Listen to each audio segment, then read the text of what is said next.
Sebelum Indonesia menjadi republik, sebelum merah putih berkibar di tiang bambu, ada sebuah kisah panjang yang dimulai dari kerajaan besar yang hampir dilupakan. Kerajaan Majapahit.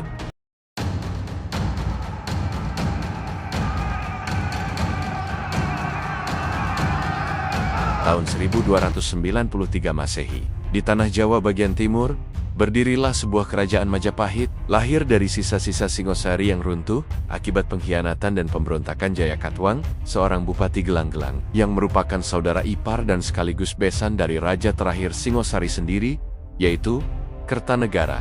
Dari reruntuhan kerajaan Singosari itulah, bangkit seorang raja yang bernama Raden Wijaya, yang kelak akan membalaskan dan meruntuhkan atas pengkhianatan Jayakatwang kepada Singosari, dan kelak akan berganti menjadi kerajaan Majapahit, dan dari sanalah awal sejarah kerajaan Majapahit tumbuh dan berkembang menjadi kekuatan maritim dan militer terbesar di Asia Tenggara. Dan puncak kejayaannya Majapahit terjadi saat keturunannya yang keempat, yaitu Hayam Wuruk, dengan mahapatihnya yang terkenal yaitu Gajah Mada. Dan muncul satu kalimat yang melegenda, yaitu Sumpah Palapa. Gajah Mada bersumpah tidak akan menikmati hidup sebelum menyatukan seluruh Nusantara, dari Sumatera, Kalimantan, Sulawesi, Maluku, hingga Bali dan Papua. Semua disebut dalam Kakawin Negara Kertagama sebagai bagian dari kekuasaan Majapahit. Majapahit bukan sekadar kerajaan, ia adalah mimpi pertama tentang Indonesia jauh sebelum kata Indonesia lahir.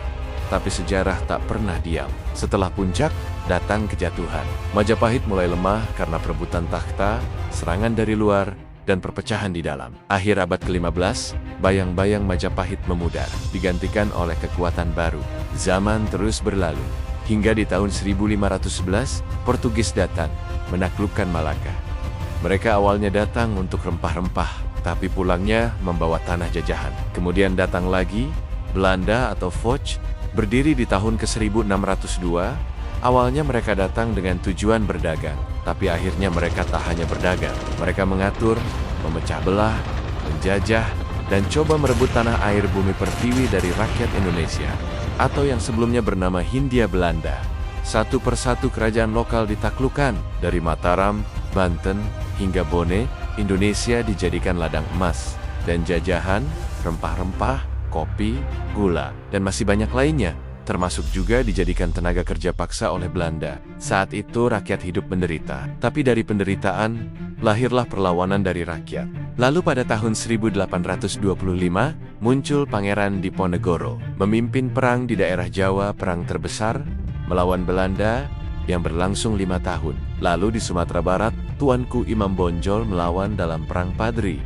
Di Aceh, Katnya Dien memimpin perang gerilya. Di Maluku, ada Patimura bersama rakyat mengangkat senjata. Lalu di Kalimantan ada Perang Banjar, yang berlangsung dari tahun 1859 hingga ke 1906. Perang ini dipimpin oleh Pangeran Antasari, dan melibatkan perlawanan rakyat Banjar, serta suku Dayak, terhadap kekuasaan kolonial Belanda. Perang ini menjadi salah satu perlawanan terlama di Nusantara. Di seluruh belahan Indonesia rakyat melawan, meskipun mereka semua tahu mungkin akan kalah karena persenjataan yang tidak imbang dibanding dengan Belanda yang sudah mempunyai tank tempur dan bom pada masa itu. Tapi rakyat tidak menyerah begitu saja, meski hanya berbekal bambu runcing seadanya. Meski satu persatu perlawanan dipadamkan, nyala api itu tetap hidup. Lalu pada awal tahun 1900-an, Belanda mulai membuka sekolah bagi bumi putera. Dari sekolah itulah lahir generasi cerdas yang mempertanyakan kolonialisme. Tahun 1908,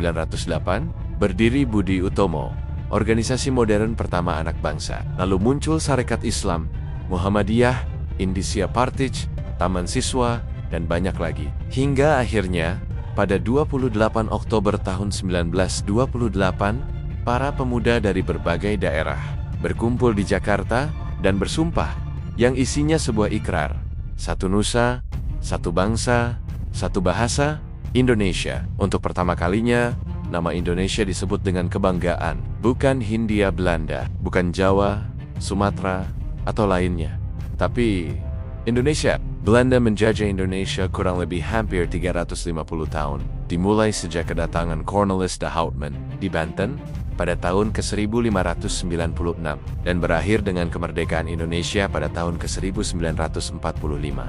Namun, beberapa sejarawan memperdebatkan keakuratan klaim 350 tahun ini, karena beberapa wilayah di Indonesia tidak sepenuhnya dikuasai oleh Belanda selama periode tersebut. Lalu datang lagi Jepang, yang awalnya datang untuk menyingkirkan Belanda dari bumi Nusantara ini, dan bahkan oleh rakyat Indonesia disambut baik dengan menyebut sebagai saudara Asia, dengan harapan bisa membebaskan penderitaan rakyat dari penjajahan Belanda selama ini. Tapi harapan itu segera pupus. Setelah berhasil mengusir Belanda dari bumi Nusantara ini, Jepang mulai memperlihatkan aslinya, yaitu ingin menjajah juga. Kerja paksa, kekerasan, dan kelaparan terjadi di mana-mana. Namun Jepang juga membuka ruang. Organisasi militer seperti peta dan heiho, sekolah-sekolah, dan pidato politik diperbolehkan. Maka para tokoh bangsa pun mulai bergerak diam-diam. Soekarno, Hatta, dan lainnya membentuk rencana kemerdekaan. 17 Agustus tahun 1945, yaitu yang kita sebut Hari Proklamasi. Di saat dengan bersamaan, itu juga di belahan dunia lainnya sedang terjadi Perang Dunia II, yaitu Amerika dan Sekutu mengebom kota Hiroshima dan Nagasaki, yang memaksa Jepang harus kembali ke negaranya dan menyerah karena kalah dalam Perang Asia Pasifik. Namun sekaligus juga menjadi kabar baik untuk rakyat dan pejuang Indonesia saat itu. 2 hari setelah Jepang menyerah pada Sekutu, Soekarno dan Hatta memproklamasikan kemerdekaan Indonesia dari rumah di Pegangsaan Timur 56, Jakarta, yang berbunyi, "Kami bangsa Indonesia." Dengan ini menyatakan kemerdekaan Indonesia. Tidak ada pasukan, tidak ada drum band, hanya rakyat biasa dan semangat luar biasa. Tapi proklamasi bukan akhir, justru awal perjuangan. Mendengar kekalahan Jepang dari Perang Dunia II dan hengkangnya dari Indonesia, Belanda datang lagi. Terjadilah revolusi fisik, pertempuran Surabaya, Bandung Lautan Api, agresi militer, dan diplomasi panjang. Dan akhirnya, di tahun 1949, dunia mengakui Indonesia merdeka. Dari Majapahit yang menyatukan, dari penjajahan yang memecah, hingga sumpah dan darah yang menegakkan kemerdekaan, Indonesia bukan hadiah. Ia adalah hasil dari 1000 tahun perjuangan, darah dan air mata nenek moyang kita. Dan sekarang, tanggung jawabnya ada di tangan kita. Pesan Presiden pertama Indonesia adalah jangan lupakan sejarah, karena masa depan dibangun di atas sejarah. Dan bangsa yang besar adalah bangsa yang menghargai jasa para pahlawannya. Tahun 1945, dunia masih gelap. Negeri ini baru saja lahir dari luka, darah, dan mimpi panjang. Namun kemerdekaan bukan titik akhir. Ia adalah titik awal perjalanan besar menuju apa yang hari ini kita sebut sebagai Indonesia. Indonesia merdeka, tapi Belanda belum rela. 4 tahun pertama adalah ujian berdarah. Revolusi, agresi militer, pertempuran di Surabaya, Bandung, Medan, dan banyak lagi. Tahun 1949, setelah perundingan panjang dan tekanan internasional, Belanda akhirnya mengakui Indonesia adalah negara merdeka, tapi tak berhenti di situ. Indonesia mengalami pasang surut, demokrasi parlementer yang rumit, pergolakan di daerah, konfrontasi internasional, dan akhirnya peralihan kekuasaan besar dari Soekarno ke Soeharto pada tahun ke-1966.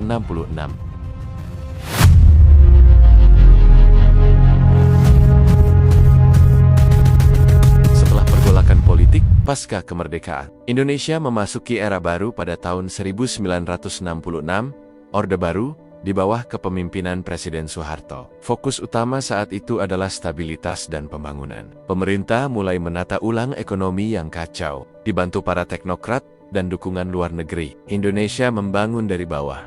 Sawah dibuka, bendungan dibangun, sekolah didirikan, jalan-jalan diaspal dari desa ke kota. Di era ini, Indonesia berhasil mencapai swasembada pangan dan dikenal sebagai salah satu negara dengan pertumbuhan ekonomi tercepat di Asia. Namun, semua kemajuan itu dibayangi oleh sisi gelap. Kebebasan pers ditekan, oposisi dibungkam, dan korupsi merajalela. Stabilitas diraih dengan harga yang tidak murah. Meski begitu, tak bisa disangkal pondasi ekonomi dan infrastruktur Indonesia banyak dibentuk pada masa ini. Sebuah era yang kontroversial, namun tak bisa dihapus dari buku sejarah. Tahun 1998, Indonesia berguncang. Krisis moneter menghantam keras, harga kebutuhan pokok melonjak, dan suara rakyat meledak di jalan-jalan. Mahasiswa memenuhi gedung DPR.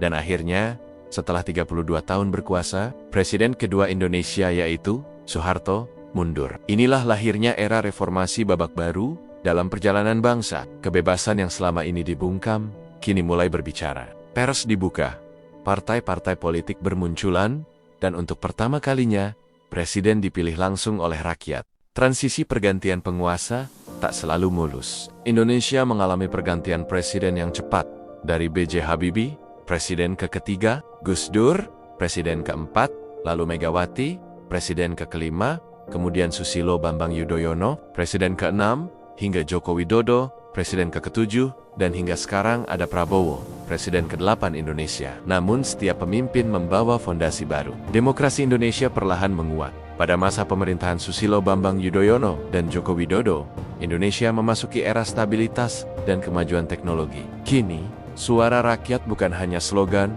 ia benar-benar menjadi fondasi sistem pemerintahan. Indonesia pun dikenal sebagai negara demokrasi terbesar ketiga di dunia.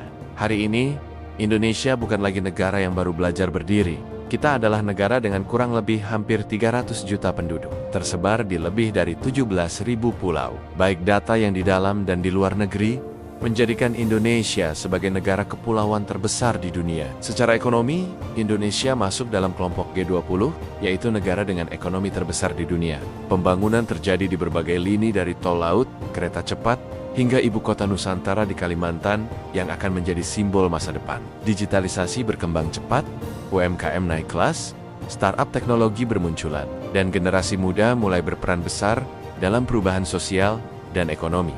Kita memang belum sempurna, masih ada tantangan, kemiskinan, ketimpangan, korupsi, dan krisis iklim. Namun, semangat rakyat Indonesia tetap menyala. Dengan gotong royong dan semangat pantang menyerah, Indonesia hari ini bukan hanya bertahan, tapi melangkah maju menjadi negara besar yang diperhitungkan dunia. Di tengah kemajuan zaman, satu hal yang tak pernah padam dari Indonesia adalah budayanya. Ratusan suku, ribuan bahasa, dan ragam tradisi tumbuh di setiap sudut Nusantara. Dari tari saman di Aceh, batik Jawa, reog Ponorogo, tortor Batak, nyepi Bali, hingga tabuik di Sumatera Barat, semuanya bukan hanya ritual, tapi identitas yang hidup. Di era Presiden Prabowo Subianto, di tahun 2025 ini, pelestarian budaya jadi bagian penting dari visi besar bangsa. Pemerintah mendorong revitalisasi pusat budaya, penguatan pendidikan seni di sekolah, hingga digitalisasi warisan budaya. Museum, sanggar, dan pelaku seni lokal mendapat dukungan agar tidak kalah oleh derasnya arus global. Prabowo memahami, negara besar tak hanya ditentukan oleh teknologi dan militer, tapi juga jiwa kebangsaannya yang tercermin dari budayanya. Di bawah era digital, budaya Indonesia tidak tenggelam. Sebaliknya, mendunia lewat platform seperti TikTok, YouTube, dan Instagram.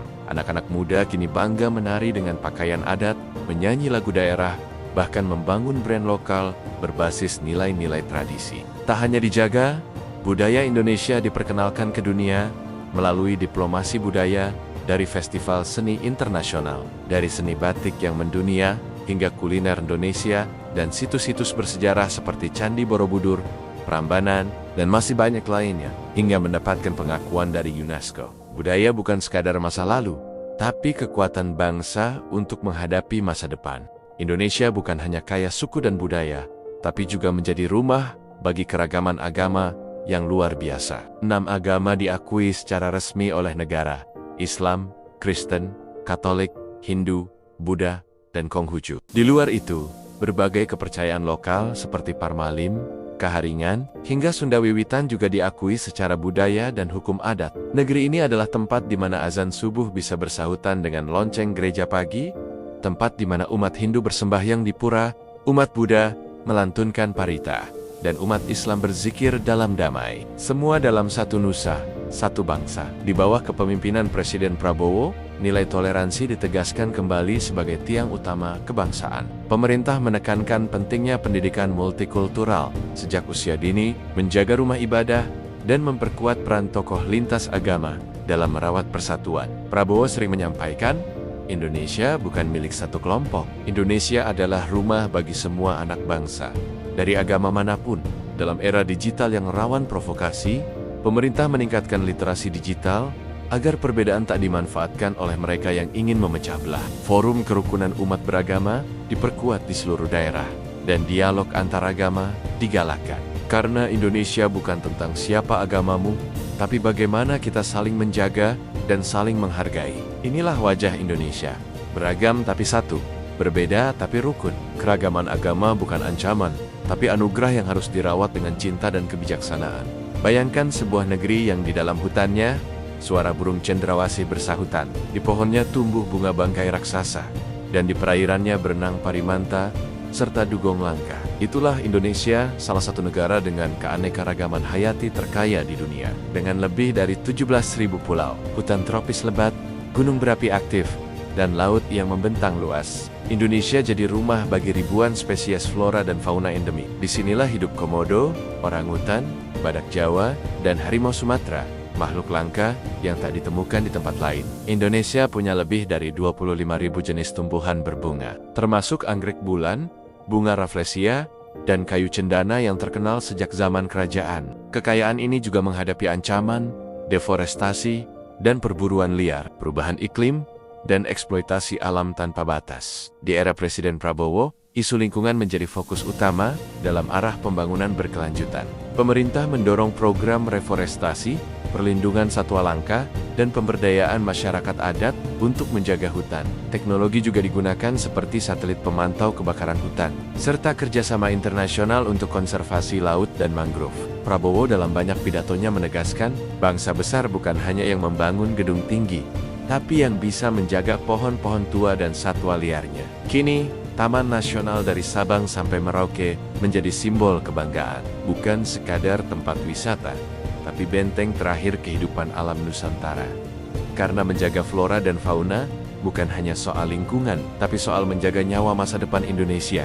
Dulu, Indonesia mungkin hanya dikenal sebagai negeri rempah-rempah, pulau tropis, atau bekas jajahan. Namun hari ini, dunia mulai mengenal Indonesia sebagai kekuatan baru yang sedang bangkit. Bukan hanya karena jumlah penduduknya yang besar, tapi karena peran aktifnya di panggung global. Indonesia adalah negara demokrasi terbesar ketiga di dunia, ekonomi terbesar di Asia Tenggara, dan salah satu kekuatan strategis di kawasan Indo-Pasifik. Kita menjadi anggota aktif G20, Forum Ekonomi Dunia, yang hanya diisi oleh negara-negara berpengaruh. Di era Presiden Prabowo Subianto, Indonesia tidak lagi bersikap defensif.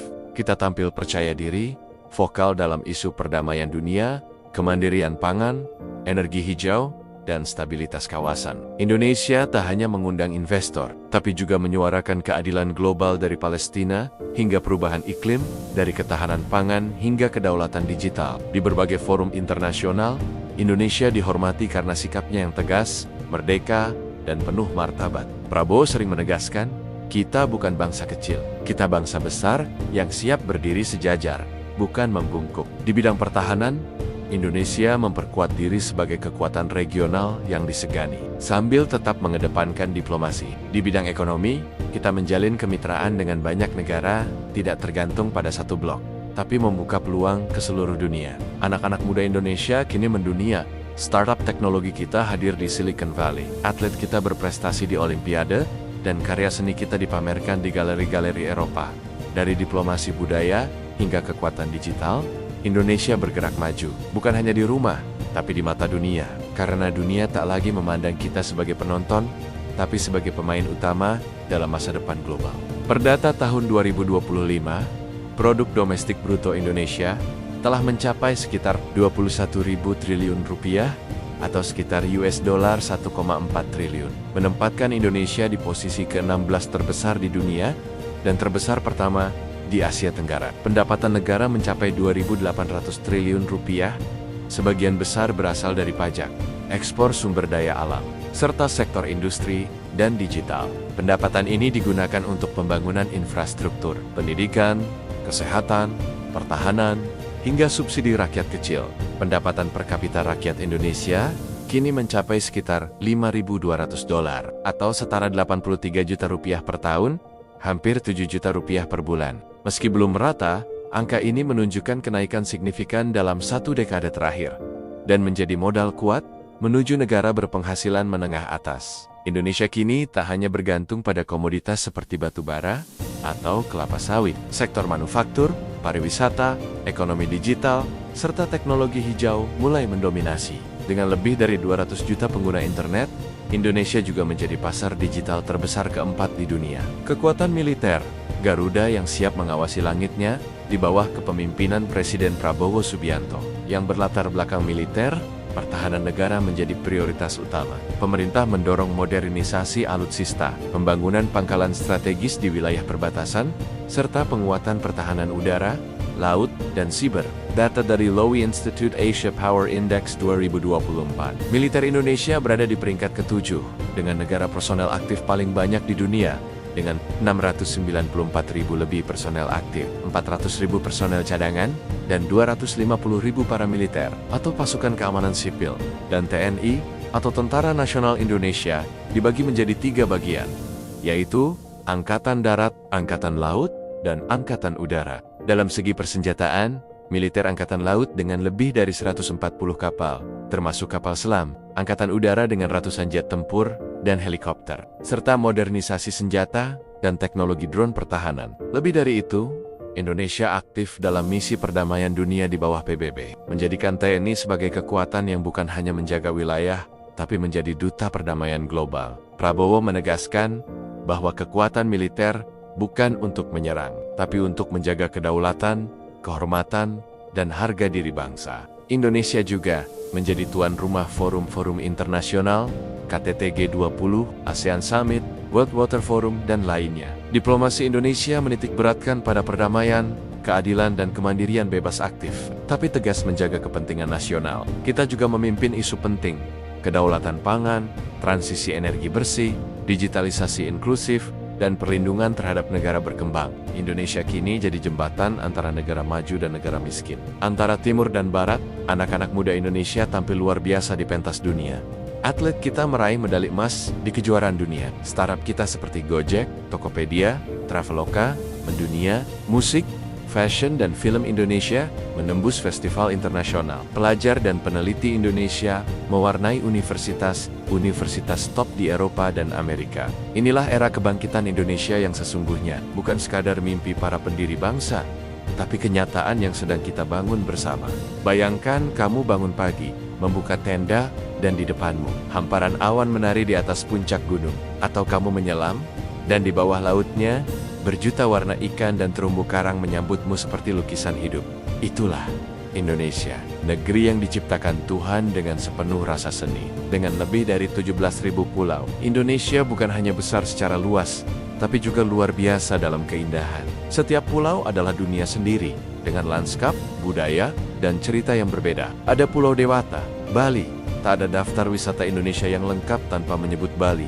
Pulau yang tak hanya dikenal oleh rakyat Indonesia, tapi juga disayang oleh dunia. Dari pantai Kuta yang ceria, Uluwatu yang megah, hingga Tegalalang yang hijau berundak-undak, Bali adalah magnet bagi pelancong spiritual, peselancar, dan pecinta seni. Di Ubud, kamu bisa menikmati yoga di antara sawah, makan siang sambil ditemani gamelan, dan menyaksikan tari kecak di bawah matahari terbenam. Yogyakarta dan Jawa Tengah, hati budaya Nusantara. Lanjutkan perjalanan ke Yogyakarta, kota yang hangat dan syarat makna. Di sini kamu bisa mengunjungi Candi Prambanan, kompleks Hindu yang megah, atau naik sepeda di sekitar Candi Borobudur, warisan Buddha terbesar di dunia, yang berdiri sejak abad ke-8. Sembari menikmati kopi di Malioboro, kamu akan paham kenapa Yogyakarta disebut sebagai kota yang dirindukan. Jawa Timur, gunung, laut, dan misteri mendaki Gunung Bromo saat subuh adalah pengalaman spiritual tersendiri. Kabut tipis, lautan pasir,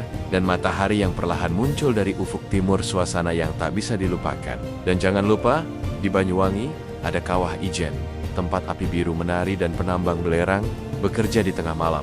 Pernah lihat naga di dunia nyata? Datanglah ke Pulau Komodo, rumah bagi hewan purba yang tak bisa kamu temukan di tempat lain. Setelah itu, meluncurlah ke Labuan Bajo, naiki kapal Finisi, dan nikmati pulau-pulau kecil yang berserakan bagai permata, Padar, Kanawa, Pink Beach pantai dengan pasir merah muda yang memesona, atau Susuri Sumba, pulau yang masih perawan dengan air terjun alami, kampung adat, dan padang savana yang tak kalah dari Afrika, Kalimantan, dan Sulawesi.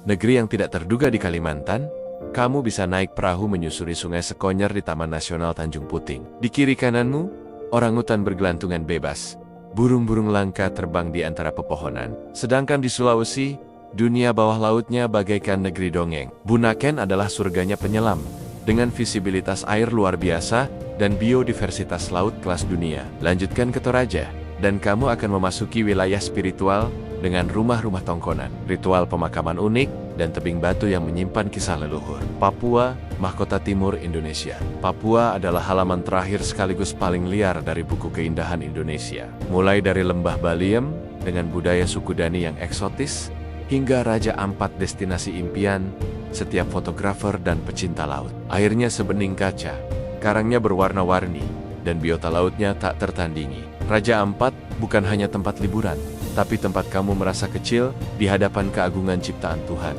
Pariwisata di era Presiden Prabowo mengangkat potensi, meratakan manfaat di era Presiden Prabowo Subianto. Pariwisata tidak hanya dipusatkan di Bali. Pemerintah mendorong pengembangan destinasi super prioritas seperti Danau Toba, Likupang, Labuan Bajo, Borobudur, dan Mandalika. Infrastruktur seperti bandara, jalan, dermaga, dan akomodasi terus diperluas. Program Satu Desa Satu Wisata mulai digerakkan agar masyarakat desa juga dapat hidup dari potensi lokal. Prabowo memahami bahwa pariwisata bukan sekadar ekonomi, tapi ia adalah jembatan budaya, diplomasi lunak, dan alat untuk mengangkat harkat daerah terpencil. Indonesia kini bukan lagi sekadar nama di peta, bukan sekadar cerita dari buku sejarah. Indonesia adalah kenyataan yang sedang tumbuh, bergerak, dan bersinar. Teknologi dan digitalisasi. Di era ini, Indonesia menjadi negeri digital yang kian maju. Lebih dari 70% rakyatnya terhubung dengan internet. Startup lokal tumbuh dari ganggang kecil menjadi unicorn besar. Transportasi publik makin canggih, smart city dibangun. Kartu identitas kini digital, layanan pemerintahan bisa diakses lewat aplikasi. Indonesia melangkah dari tradisional menjadi modern tanpa kehilangan akarnya. Fasilitas dan pendidikan. Rumah sakit makin tersebar. Sekolah, pesantren, dan kampus teknologi hadir bahkan sampai pelosok. Program beasiswa, pelatihan digital, dan kampus merdeka membuka kesempatan bagi siapapun tak peduli di mana lahirnya. Di era Presiden Prabowo, pendidikan dan ketahanan nasional menjadi satu visi. Karena bangsa besar bukan hanya dibangun oleh beton dan baja, tapi oleh pikiran yang bebas dan jiwa yang tangguh. Budaya, akar yang tak tercabut, meski zaman terus berubah, budaya Indonesia tetap berdiri megah. Gamelan masih dimainkan, batik masih dipakai, bahasa daerah terus diajarkan, dan generasi muda, mereka menari dengan identitas. Budaya kita tak lagi hanya disimpan di museum, tapi juga ditampilkan di dunia digital lewat TV, film, sosial media, dan panggung internasional. Indonesia bangga akan masa lalunya dan menjadikannya senjata untuk masa depan. Ekonomi yang tumbuh dengan jiwa. Ekonomi Indonesia hari ini tak hanya dibangun oleh angka, tapi oleh semangat gotong royong. Dari nelayan di Sulawesi, petani kopi di Flores, programmer di Bandung, hingga desainer muda di Jakarta, semua punya peran dalam mesin pertumbuhan bangsa. Indonesia sudah masuk 20 besar ekonomi dunia. Dengan visi kuat menjadi negara maju sebelum 2045, saat negeri ini genap 100 tahun. Penutup, pesan untuk generasi yang akan datang. Untuk kalian yang akan hidup setelah kami, yang akan membaca sejarah ini di buku pelajaran digital, yang akan menonton jejak bangsa ini di video-video yang kami tinggalkan. Ketahuilah, Indonesia tidak dibangun dalam sehari. Ia dibangun dengan darah, keringat, dan harapan oleh jutaan manusia yang mencintai tanah air ini dengan tumpah darahnya. Kalian akan mewarisi negeri yang kuat. Tapi belum selesai, masih ada yang harus kalian jaga. Alamnya, kedamaiannya, ilmunya, toleransinya, dan semangat untuk selalu menjadi lebih baik. Jangan hanya bangga menjadi orang Indonesia. Jadilah alasan Indonesia patut dibanggakan.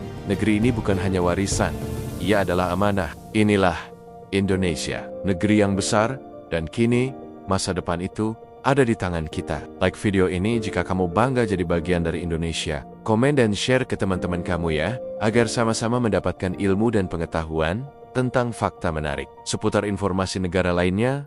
Terima kasih.